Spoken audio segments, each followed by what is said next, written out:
Hi hello welcome back to my channel Anu sweet home. ఈరోజు మనం మిగిలిపోయిన ఇడ్లీ పిండితో ఒక రెసిపీ చేయబోతున్నానండి. ఇలా మిగిలిపోయిన ఇడ్లీ పిండిలో మనం ముందుగా కట్ చేసి పెట్టుకున్న పచ్చిమిర్చి, సన్నగా తరిగిన ఆనియన్, సన్నగా తరిగిన పచ్చిమిర్చి, ఇలా 2 క్యారెట్లు తురుముకోవాలండి. దానికి సరిపడా కొంచెం సాల్ట్ వేసుకొని దీన్ని దోశ పిండి కంటే చిక్కగా కలుపుకోవాలండి. మనకు వాటర్ అవసరమైతే యాడ్ చేసుకోవచ్చు.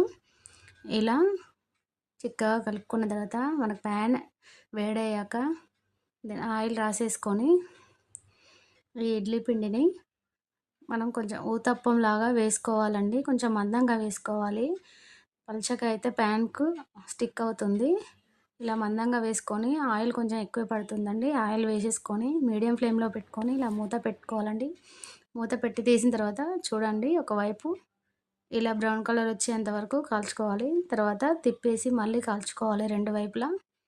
ఇలా రెండు వైపులా బ్రౌన్ కలర్ వచ్చేంత వరకు కాల్చుకుంటే వేడి వేడి ఉత్తప్పం రెడీ అండి. చాలా టేస్టీగా ఉంటుందండి. ఆ ఆనియన్ స్మెల్లే చాలా టేస్టీగా, మనం ఇది ఏం కర్రీ చట్నీ ఏం లేకుండా తినొచ్చండి.